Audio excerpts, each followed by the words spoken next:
সবচেয়ে গুরুত্বপূর্ণ বিষয় যেটা হলো এই কোটার জন্য নতুন করে কোনো আবেদন বা ফ্রেশ ফাইল জমা দেওয়ার সুযোগ নেই। ইটালিতে স্বরাষ্ট্র ও শ্রম মন্ত্রণালয়ের তথ্য মতে 2025 থেকে 26 সালের ডিক্রিত ফ্লোসি ক্লিক ডেতে আগে থেকেই জমা থাকা পেন্ডিং আবেদনগুলো স্বয়ংক্রিয়ভাবে আবেদন নির্বাচন করা হবে, বুঝছেন? মানে ওই 26 সালের কোটায় যারা জমা করছেন, 25 সালে তো বেশি দিবে না, দিলে দেখা গেছে সব 26 সালের জানুয়ারি মাসেরটাই পাবে।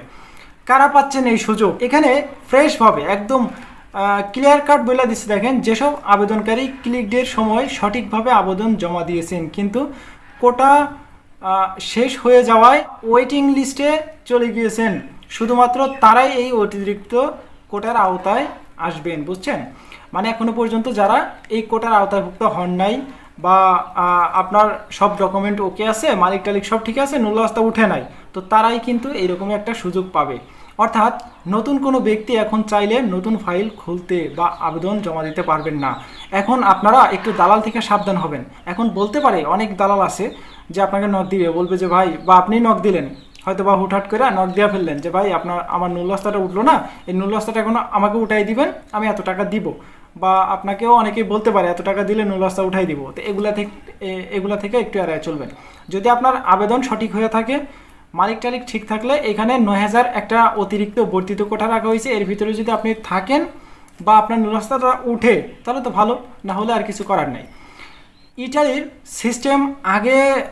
সিস্টেম আগের জমা থাকা আবেদনগুলো থেকেই সিরিয়াল অনুযায়ী আবেদন নির্বাচন করবে এবং যোগ্যদের নুল্লাস্তা বা ওয়ার্ক পারমিট ইস্যু করবে।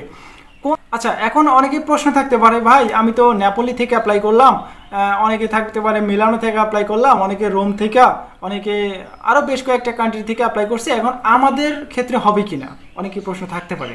এখন বিষয় হচ্ছে এই অঞ্চলগুলা কোন অঞ্চলে বেশি পাবে বা অগ্রাধিকার বেশি দেওয়া হবে এই কোটার ভিতরে। দেখেন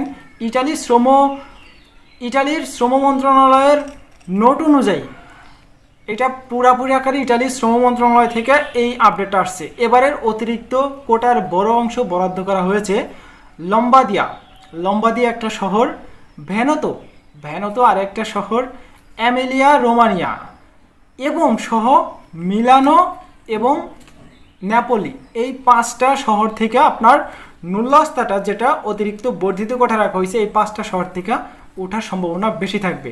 এই যে 5টা শহর আপনাদেরকে নাম বললাম এতক্ষণ, এই শহরের ভিতরে আপনার আবেদন জমা দেওয়া আছে কিনা অল্প একটু আছে, আমরা ভিডিওটা শেষ করে দিব। পেন্ডিং আবেদনকারীদের করণীয়, যাদের স্পন্সর বা ইটালিয়ান মালিক পূর্বে ক্লিক ডেতে আবেদন সাবমিট করেছিলেন, তাদের এখন নিয়মিত স্পোর্টালো ইউনিকো পোর্টাল চেক করতে হবে। মানে ওই SUI, এই সুই আপডেটের যে ব্যাপারটা, ওই যে পোর্টালের ভিতরে আপনার অ্যাপ্লাইটা করানো হয়েছে, সেই পোর্টালের ভিতরে যায় আপনার মালিক দিয়া বেশি বেশি করে চেক করাইতে হবে। এখন আপনার ওই পাঠানো যেই আপনার সাবমিট করা যে অ্যাপ্লিকেশনটা, সেই অ্যাপ্লিকেশনটা কোন পর্যায়ে আছে, নুল্লাস্তা আসছে কিনা, একটা ইমেল তারা দিয়ে দিবে। যদি আপনার নুল্লাস্তা উঠা থাকে সঠিকভাবে, ওই ইমেলের মাধ্যমে আপনার নুল্লাস্তাটা দিয়ে দিবে।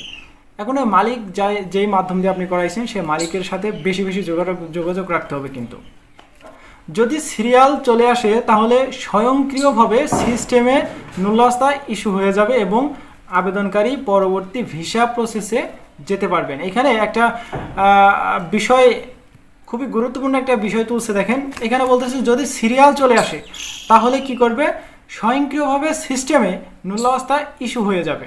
বুঝছেন বিষয়টা? এটা একটা সিস্টেমের ভিতরে এই নুল্লাস্তাগুলো ওঠে। এখন একটা হিউম্যান বা মানুষ এই নুল্লাস্তা কিন্তু চেকিং করবে।